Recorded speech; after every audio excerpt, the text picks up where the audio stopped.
এবার দেখ গড় ব্যয় ও গড় পরিবর্তনীয় ব্যয় কিভাবে বার করতে হয় তার ফর্মুলা দেওয়া আছে। গড় ব্যয় কি? মোট উৎপাদন ব্যয় ডিভাইডেড বাই মোট উৎপাদনের পরিমাণ, মানে টোটাল যে কস্টটা লেগেছিল, ধর মোট উৎপাদন ব্যয় ধর লেগেছিল প্রথমে 140 টাকা, আর উৎপাদনের পরিমাণ ছিল ধর 2 ইউনিট, তাহলে 140 ডিভাইডেড বাই 2 করতে হবে, তাহলে আমরা কি পাবো? গড় ব্যয় পাবো। ঠিক আছে, এবার গড় স্থির ব্যয়, মোট স্থির ব্যয় ডিভাইডেড বাই মোট উৎপাদনের পরিমাণ, আর গড় পরিবর্তনীয় ব্যয় হলো মোট পরিবর্তনীয় ব্যয় ডিভাইডেড বাই মোট উৎপাদনের পরিমাণ। বিষয়টাকে একটু টেবিলের মাধ্যমে ব্যাখ্যা করে দিচ্ছি। এখানে এই যে টেবিলে দেওয়া আছে, এখানে গড় স্থির ব্যয়, গড় পরিবর্তনীয় ব্যয় ও গড় ব্যয় এটাকে ক্যালকুলেট করা হয়েছে। এবার বুঝে নে, এই যে উৎপাদনের পরিমাণ, মোট স্থির ব্যয়, মোট পরিবর্তনীয় ব্যয়, মোট ব্যয়, এবার আমাদেরকে বার করতে হবে মোট স্থির ব্যয় থেকে কি বার করতে হবে? গড় স্থির ব্যয়। মোট পরিবর্তনীয় ব্যয় থেকে কি বার করতে হবে? গড় পরিবর্তনীয় ব্যয়। আর মোট ব্যয়টা কিসে কনভার্ট হয়ে যাবে? গড় ব্যয়। বোঝা যাচ্ছে কথাটা কি বলতে চাইছি? কিভাবে বার করব? ক্যালকুলেশন খুব সহজ। মোট স্থির ব্যয়কে উৎপাদনের পরিমাণ দিয়ে ভাগ করব, করলে কি বেরোবে? গড় স্থির ব্যয়। মোট পরিবর্তনীয় ব্যয়কে উৎপাদনের পরিমাণ দিয়ে ভাগ করব, বেরোবে গড় পরিবর্তনীয় ব্যয়। মোট ব্যয়কে উৎপাদনের পরিমাণ দিয়ে ভাগ করব, বেরোবে গড় ব্যয়। তাহলে প্রথম ক্ষেত্রে মোট স্থির ব্যয় কত? 120। 120কে উৎপাদনের পরিমাণ দিয়ে যদি ভাগ করি তাহলে আমার কত বেরোবে? 120কে 0 দিয়ে ভাগ করলে আমার কত বেরোবে? প্রথমটা 0। তারপরে কত আছে? তারপরে তো 0 আছে, তার মানে এটা আবার কি থাকবে? 0ই থাকবে। তারপরেরটাও কি থাকবে? 0। তারপরে এটা কত আছে? 120 আছে। মোট স্থির ব্যয়, উৎপাদনের পরিমাণ কত? 1। তাহলে 120 ডিভাইডেড বাই যদি আমি 1 করি তাহলে এটা আমার কত বেরোবে? 120। তারপরে এটা কত আছে? 20 ডিভাইডেড বাই 1, তার মানে এটা কত বেরোবে? 20 বেরোবে। এটা তাহলে কত বেরোবে? 20 বেরোবে। তারপরে এই টোটালটা কত আছে? 140। 140 ডিভাইডেড বাই 1, তার মানে কত বেরোবে? 140। সবসময় মাথায় রাখবি, যখন আমরা গড় স্থির ব্যয়, গড় পরিবর্তনীয় ব্যয় আর গড় ব্যয় বার করি তখন আমরা 0-র এই ঘরটা লিখি না, এটা আমাদের দরকার নেই। 1 থেকেই মেনলি রেখাটা স্টার্ট হয়। ঠিক আছে, পরেরটা 2 আছে, তাহলে 2 ডিভাইডেড বাই 120 করে দিতে হবে, তাহলে কত বেরোবে? এটা 60। তারপরে কি করতে হবে? এটা 30 আছে, 30 ডিভাইডেড বাই 2 করে দিতে হবে। 30 ডিভাইডেড বাই 2 করলে কত বেরোবে? 15। তারপরে কি করতে হবে? 150 ডিভাইডেড বাই 2 করে দিতে হবে, তাই তো? তাহলে কত বেরোবে? এইভাবে কি হচ্ছে, মোট ব্যয়, মোট পরিবর্তনীয় ব্যয় এবং মোট স্থির ব্যয়ের সাথে যদি আমি উৎপাদনের পরিমাণকে ভাগ করি তাহলে আমি গড় স্থির ব্যয়, গড় পরিবর্তনীয় ব্যয় এবং গড় ব্যয় পেয়ে থাকি। এবার মেন জানার বিষয়টা কি, তোমাদের তো এমসিকিউতে প্রশ্ন কিভাবে আসবে। সাপোজ ধরো একটা কোয়েশ্চেনে দিয়ে দিল যে 2 ইউনিট দ্রব্য উৎপাদন করার জন্য মোট স্থির ব্যয় লেগেছে 120 টাকা, তাহলে সেক্ষেত্রে গড় স্থির ব্যয় কত? তখন কি করতে হবে? 120 ডিভাইডেড বাই 2 করে দেব। বা দিল 2 ইউনিট দ্রব্য উৎপাদন করতে মোট পরিবর্তনীয় ব্যয় 30 টাকা, তাহলে গড় পরিবর্তনীয় ব্যয় কত? তাহলে 30 ডিভাইডেড বাই 2 করে বার করে দেব। দিল ধরো 2 ইউনিট দ্রব্য উৎপাদন করতে মোট ব্যয় 150 টাকা, তাহলে সেক্ষেত্রে গড় ব্যয় কত? তাহলে 150 ডিভাইডেড বাই 2 করে দেব। বুঝা যাচ্ছে? প্রশ্ন তোমাদের এইভাবে আসবে। এবার এই যে টেবিলটা আমরা পেলাম, এই টেবিলের সাহায্যে আমরা কিন্তু কিছু রিলেশন পাই। ঠিক আছে, 3টি বিষয় আমরা এখান থেকে লক্ষ্য করতে পারছি যে উৎপাদনের পরিমাণ যত বেড়েছে গড় স্থির ব্যয় তত কমেছে। দেখো, গড় স্থির ব্যয় আস্তে আস্তে করে কমেছে। উৎপাদনের পরিমাণ যত বেড়েছে গড় স্থির ব্যয় তত কমেছে, ঠিক আছে। আর উৎপাদনের পরিমাণ যত বেড়েছে গড় পরিবর্তনীয় ব্যয় প্রথমের দিকে কমেছে, তারপরে আস্তে আস্তে করে গড় পরিবর্তনীয় ব্যয় বেড়েছে। আর উৎপাদনের পরিমাণ বাড়ার সাথে সাথে গড় ব্যয়ও কি হয়েছে, প্রথম দিকে গড় ব্যয় কমেছে। এই অবধি দেখো গড় ব্যয় কি হলো, গড় ব্যয়ের উৎপাদনের পরিমাণ বাড়ার সাথে সাথে প্রথমের দিকে কমেছে, তারপরে আবার কি হয়েছে, বেড়েছে, ঠিক আছে। তাহলে এই তিনটে রিলেশন আমরা পাই, যে তিনটে কথা তোমাদের এখানে 1 2 3 করে তিনটে লেখা আছে, এই তিনটে কিন্তু তোমরা পড়ে নেবে, এমসিকিউতে কিন্তু এখান থেকে প্রশ্ন আসবে, ঠিক আছে। তাহলে বইতে তোমরা দেখতে পাচ্ছ যে এখানের এই তিনটে পয়েন্ট তোমরা পড়ে নিচ্ছ। এবার তোমরা কতগুলো ইংলিশ টার্ম মনে রাখবে। গড় স্থির ব্যয়কে বলে অ্যাভারেজ ফিক্সড কস্ট, গড় পরিবর্তনীয় ব্যয়কে বলে অ্যাভারেজ ভেরিয়েবল কস্ট যেটা এভিসি, আর গড় ব্যয় হলো এসি বা অ্যাভারেজ কস্ট। তো এবার এই তিনটেরই কার্ভ আছে, তিনটে কার্ভ কীরকম দেখতে হয় সেটা আমাদেরকে জানতে হবে। প্রথমত বলা হচ্ছে যে এএফসি রেখা যেটা আছে মানে অ্যাভারেজ ফিক্সড কস্ট যেটা, সেটা কি হয়, এটি নিম্নমুখী হলেও এটি কখনো অনুভূমিক অক্ষকে ছেদ করে না বা অনুভূমিক অক্ষের নিচে যায় না। এই যে দেখো, এই যে এএফসি রেখাটা তোমরা দেখতে পাচ্ছ, বলছে এই এএফসি রেখাটা নিম্নমুখী হতে পারে কিন্তু এটা পরবর্তীকালে অনুভূমিক অক্ষের সমান্তরালে চলে যাবে, এটা কখনো কি হবে না, অ্যাভারেজ ফিক্সড কস্ট কখনোই জিরো বা মাইনাসে কখনোই এটা চলে আসবে না, শূন্য বা ঋণাত্মক হবে না। কোশ্চেন এরকম আসতে পারে, ঠিক আছে। আচ্ছা, তারপরে কি বলা হচ্ছে, ধরো তোমাদের কোশ্চেনে যদি ডায়াগ্রাম বেস কোশ্চেন আসে তাহলে এরকম এএফসি রেখাটা দিল, দিয়ে বলে দিল, অপশান দিল যে এএফসি রেখা নিম্নাভিমুখী হতে পারে, এএফসি রেখা মান শূন্য হতে পারে, এএফসি রেখা ঋণাত্মক হতে পারে, কোনোটিই নয়, ঠিক আছে। বা দিল এএফসি রেখা ঊর্ধ্বমুখী হতে পারে, তখন তোমাদেরকে অপশান নিতে হবে যে এএফসি রেখা নিম্নাভিমুখী হয়ে থাকে, কিন্তু এটা শূন্য, ঋণাত্মক বা ঊর্ধ্বমুখী কোনোটাই হবে না, ঠিক আছে। এইভাবে কিন্তু এমসিকিউগুলো আসবে। তারপরে এএফসি রেখার ওপর কোনো বিন্দু নিলে যদি সেই বিন্দু থেকে দুটি অক্ষের ওপর দুটি লম্ব টানা হয় তাহলে একটা আয়তক্ষেত্র পাওয়া যায়। যেরকম ধরো এখানটাতে একটা বিন্দু নিলাম, নিয়ে যদি এখান থেকে একটা লাইন টানি আর এখান থেকে একটা লাইন টানি তাহলে আমরা একটা আয়তক্ষেত্র পাবো। এই তখন পাওয়া যাবে সেই আয়তক্ষেত্রের ক্ষেত্রফলই হবে মোট স্থির ব্যয়। জ্যামিতিকভাবে যদি দেখি তাহলে এই আয়তক্ষেত্রের যে ক্ষেত্রফলটা হবে সেটাই হবে মোট স্থির ব্যয়। তাহলে এএফসি রেখার ওপর যে কোনোই বিন্দু নেওয়া হোক না কেন, সকল বিন্দুর ক্ষেত্রে দুটি অক্ষের ওপর লম্বটা টানলে আয়তক্ষেত্রের ক্ষেত্রফল একই থাকবে। আমরা অ্যাভারেজ ফিক্সড কস্টের ক্ষেত্রে কি পড়েছিলাম, উৎপাদন যাই হোক না কেন ফিক্সড কস্ট সেম। তাহলে বলছে তুমি যদি এই পয়েন্টে একটা পয়েন্ট নিয়ে আয়তক্ষেত্র আঁকো তার যা ক্ষেত্রফল হবে, এই পয়েন্টেও যদি আয়তক্ষেত্র আঁকো তার ক্ষেত্রফল সমান হবে, ঠিক আছে। সেই জন্য এএফসি রেখাকে আয়তক্ষেত্রিক পরাবৃত্ত বলা হয়। খুব ইম্পর্টেন্ট এই লাইনটা, এএফসি রেখাকে আয়তক্ষেত্রিক পরাবৃত্ত কেন বলা হয় মাথায় রাখো। কেন কি এএফসি রেখার ওপর কোনো বিন্দুতে, যে কোনো বিন্দুতেই যদি আমরা আয়তক্ষেত্র আঁকি প্রত্যেকটা আয়তক্ষেত্রের ক্ষেত্রফল সমান। কেন কি এএফসি পড়েই নিয়েছিলাম আমরা যে কি ফিক্সড কস্ট তো সবসময় সমান হয়, তাই না। কাজেই এএফসি রেখাটি একটি আয়তক্ষেত্রিক পরাবৃত্ত হয়ে থাকে, ঠিক আছে।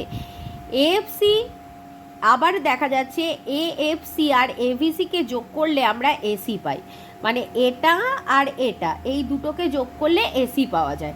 এখানে দেখো তোমরা বার করেছো, টেবিলে তোমরা বার করেছো যে এই যে এখানে বার করেছো না, এটা আর এটা, এটা এএফসি এটা এভিসি, তাহলে এএফসি আর এভিসিকে যোগ করলে এসি পেয়েছিলাম। তো যেরকম এখানে মোট স্থির ব্যয় আর মোট পরিবর্তনীয় ব্যয়কে যোগ করলে মোট ব্যয় পাওয়া যায়, সেরকমই গড় স্থির ব্যয় আর গড় পরিবর্তনীয় ব্যয়কে যোগ করলেও গড় ব্যয় পাওয়া যায়, ঠিক আছে।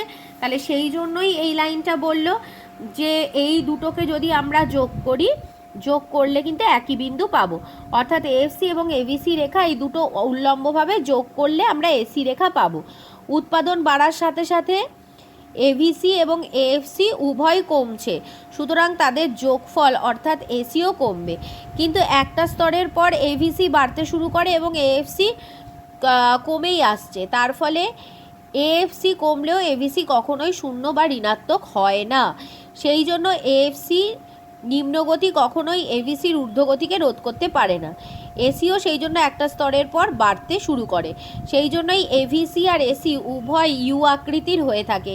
এটাও কিন্তু খুব ইম্পর্টেন্ট। এই যে দেখো, একটা সময় এটা কমছিল, এটা কমতে কমতে এখানে এলো, আবার তখন কিন্তু এভিসিও কমছিল, কমার পর একটা পর্যায়ের পরে এভিসি বাড়তে শুরু করলো। যেহেতু একটা পর্যায়ের পর এভিসি বেড়েছে, আর এটা যেহেতু কমতে কমতে, এটা যেহেতু কখনো ঋণাত্মক হতে পারে না, তাই এই দুটোকে যোগ করলে যখন এটা পাবো, তার মানে এটাও একটা পর্যায় অবধি কমবে যখন এই দুটো কমছিল, কিন্তু যখন এভিসি বেড়েছে সেই সময়তে কিন্তু আবার এসিও বাড়তে শুরু করেছে। সেই জন্য এভিসি এবং এসি এই দুটো রেখার আকৃতি ইউ আকৃতির হয়ে থাকে।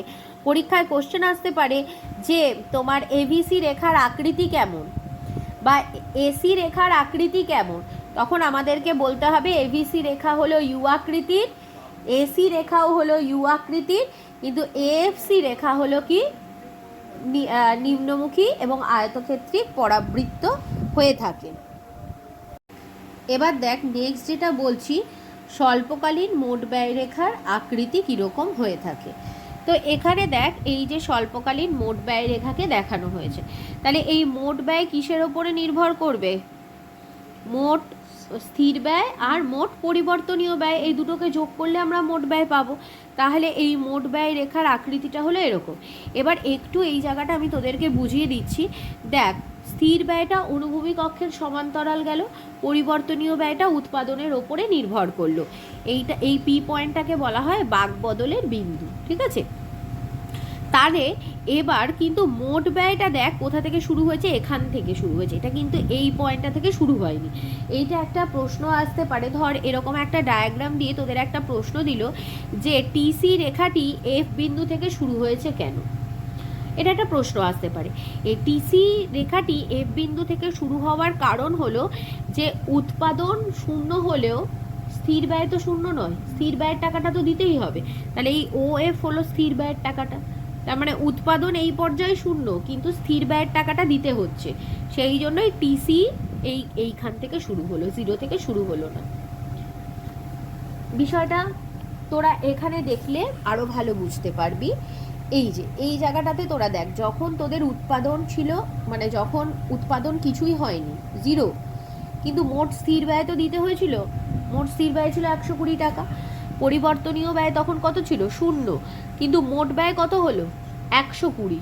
মোট ব্যয় কিন্তু শূন্য নয়, তো সেই জন্যই মোট ব্যয় রেখাটা কোথা থেকে শুরু হলো? এখান থেকে শুরু হলো, পয়েন্ট অফ অরিজিন থেকে শুরু না হয়ে। Is it clear? তো এবার আমাদেরকে এখান থেকে এই পুরো জায়গাটা থেকে যে যে বিষয়গুলো পড়তে হবে সেগুলো হলো, টিসি তাহলে কিসের ওপরে নির্ভর করছে? টিভিসি প্লাস টিএফসি, মানে মোট স্থির ব্যয় আর মোট পরিবর্তনীয় ব্যয়, এই দুটো ব্যয়ের যোগফল, ঠিক আছে? আর টিভিসি মানে টোটাল ভ্যারিয়েবল কস্ট বা মোট পরিবর্তনীয় ব্যয় আবার কিসের ওপরে নির্ভর করে? কোয়ান্টিটির ওপরে নির্ভর করে, মানে উৎপাদনের পরিমাণ বাড়লে পরিবর্তনীয় ব্যয় বাড়ে, আর উৎপাদনের পরিমাণ কমলে পরিবর্তনীয় ব্যয় কমে, ঠিক আছে? স্বল্পকালে মোট ব্যয় কি আছে? স্বল্পকালে মোট ব্যয় মোট কিসের ওপরে নির্ভর করছে? মোট স্থির ব্যয় আর মোট পরিবর্তনীয় ব্যয়ের যোগফল।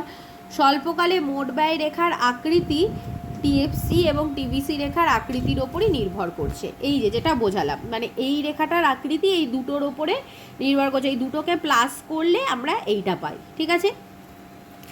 তাহলে তখন আমরা কি দেখতে পাচ্ছি যে টিএফসিকে অনুভূমিক অক্ষের সমান্তরাল একটি সরল রেখা হিসাবে দেখানো হয়েছে, এই যে, ঠিক আছে?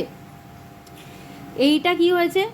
প্রথম দিকে অবতল, তারপরে উত্তল, পি পয়েন্ট থেকে এটা আবার অবতল থেকে আবার উত্তল হয়েছে, সেই জন্য পি পয়েন্টটাকে কি বলা হয়? পয়েন্ট অফ ইনফ্লেকশন বা বাঁক বদলের বিন্দু। প্রশ্ন আসতে পারে, ডায়াগ্রামেটিক কোয়েশ্চেন এটা আসতে পারে। টিভিসি রেখা যেটা রয়েছে সেই টিভিসি রেখাটি প্রথম দিকে অবতল তারপরের দিকে উত্তল হয়েছে, কারণ আমরা দেখতে পাচ্ছি যে একটা উপাদানকে স্থির রেখে আরেকটা উপাদানকে ক্রমাগত বেশি করে নিয়োগ করলে তখন কি দেখা যাবে যে স্থির রেখে যদি একটি উপাদান ক্রমাগত বাড়ানো হয় তাহলে পরিবর্তনীয় উপাদানটির গড় উৎপাদন এবং প্রান্তিক উৎপাদন প্রথম দিকে বাড়বে, পরে কমবে। ঠিক আছে, মানে একটা ইনপুটকে ফিক্সড রেখে আরেকটা ইনপুটকে বাড়াচ্ছি, তাহলে গড়টা কি হবে, প্রথম দিকে বাড়বে তারপরে গড় কমে আসবে। সেই জন্য এই রেখাটার আকৃতি এরকম হয়। আর এখান থেকে বলতে হবে এইটা মোট উৎপাদন রেখার সঙ্গে মোট পরিবর্তনীয় ব্যয় রেখার একটি সংযোগ লক্ষ্য করা যায়। মোট উৎপাদন রেখাটি উত্তল ততক্ষণ মোট পরিবর্তনীয় ব্যয় রেখাটি অবতল। আবার যখন মোট উৎপাদন রেখাটি অবতল তখন মোট পরিবর্তনীয় ব্যয় রেখাটি উত্তল। মানে এটা হলো দর্পণের প্রতিফলিত প্রতিবিম্ব, খুব ইম্পর্টেন্ট। ঠিক আছে, বলা হচ্ছে যে মানে এটা যেন মনে হচ্ছে এইটা একটা দর্পণের প্রতিফলন পড়েছে। ঠিক আছে, তো সেই জন্য বলা হয় টিভিসি রেখাটা হলো কি, টিসি রেখার একটা দর্পণের প্রতিফলন। ঠিক আছে, একটা রিভার্স রিলেশন এটার মধ্যে লক্ষ্য করা যায়। এবার দেখ প্রান্তিক ব্যয় এবং গড় ব্যয়ের মধ্যে সম্পর্ক। প্রান্তিক ব্যয় আর গড় ব্যয়ের মধ্যে সম্পর্ক কি, গড় ব্যয়টা তো তোরা বুঝে গেলি, মোট ব্যয়কে উৎপাদনের পরিমাণ দিয়ে ভাগ করলে যেটা পাওয়া যায় সেটা হলো গড় ব্যয়। আর প্রান্তিক ব্যয় কাকে বলে, এই যে 1 ইউনিট অতিরিক্ত দ্রব্য উৎপাদনের জন্য মোট ব্যয়ের যে পরিবর্তন হয় সেটাকে বলে প্রান্তিক ব্যয়। ঠিক আছে, আর একটুখানি বুঝিয়ে দিচ্ছি, এখানে দেখে নে, এই যে 1 থেকে যখন 2 ইউনিট উৎপাদন করলাম তখন মোট ব্যয় কতটা পরিবর্তন হলো, 140 থেকে কত হয়েছে 150। তাহলে 150 মাইনাস যদি 140 করি তাহলে কত চেঞ্জ হলো, 10। এটাই হলো প্রান্তিক। ঠিক আছে, আবার ধর 2 ইউনিট থেকে যখন 3 ইউনিট প্রোডাকশান বাড়িয়েছিস তখন মোট উৎপাদন কত হয়েছে, 150 থেকে 156, তাহলে কতটা বেড়েছে, 6 ইউনিট বেড়েছে, তাহলে এটা হলো প্রান্তিক। বোঝা যাচ্ছে? তাহলে দেখা যাচ্ছে এই যে এখানে সেটা দেখিয়ে দিয়েছে প্রান্তিকটা, তাহলে দেখা যাচ্ছে যে 1 ইউনিট অতিরিক্ত উৎপাদনের জন্য মোট ব্যয়ের যে পরিবর্তন হয় সেটাকেই কি বলা হয়ে থাকে, প্রান্তিক ব্যয় বলা হয়ে থাকে। ঠিক আছে, এবার এখানে দেখ গড় ব্যয় আর প্রান্তিক ব্যয়ের মধ্যে একটা সম্পর্ক দেখানো হয়েছে। বলেছে যখন গড় ব্যয় কমে তখন প্রান্তিক ব্যয় গড় ব্যয় অপেক্ষা কম হবে, আবার যখন গড় ব্যয় বাড়ে তখন প্রান্তিক ব্যয় গড় ব্যয় অপেক্ষা বেশি হয়, আর যখন গড় ব্যয় স্থির থাকে তখন গড় ব্যয় এবং প্রান্তিক ব্যয় সমান। এখানে ছবিটাতে দেখ এই জায়গাটাতে কি হয়েছিল, যে যখন এইটা হলো প্রান্তিক ব্যয় আর এটা হলো গড় ব্যয়। ঠিক আছে, তাহলে এই ছবিটাতে আমরা কি দেখতে পাচ্ছি, প্রথমে যখন বলেছিল যখন গড় ব্যয় কমে, তাহলে এই জায়গাটাতে গড় ব্যয় কম ছিল, তখন প্রান্তিক ব্যয়টা কি ছিল, গড় ব্যয়ের তুলনায় কম ছিল, তাই তো, মানে এটা নিচের দিকে ছিল, প্রান্তিক ব্যয় বাড়ছিল সেটা দেখতে হবে না, কিন্তু প্রান্তিক ব্যয় রেখাটা গড় ব্যয় রেখার নিচে ছিল, তাই তো, তাহলে প্রান্তিক ব্যয় তখন গড় ব্যয়ের তুলনায় কম। আবার যখন গড় ব্যয়টা বাড়ছে তখন কি হয়েছে, তখন দেখা গেছে প্রান্তিক ব্যয় গড় ব্যয়ের তুলনায় বেশি, মানে তখন প্রান্তিক ব্যয় রেখাটা আগে আর গড় ব্যয় রেখাটা পরে। আবার যেখানে গড় ব্যয় রেখা স্থির হয়ে গেছে, মানে এই আর পয়েন্টে গড় ব্যয় রেখা স্থির, সেখানে গড় ব্যয় সমান সমান প্রান্তিক ব্যয়। এই সম্পর্কটা জেনে রাখতে হবে এখান থেকে। ঠিক আছে, এই সম্পর্কটা থেকে প্রশ্ন আসতে পারে। ঠিক আছে।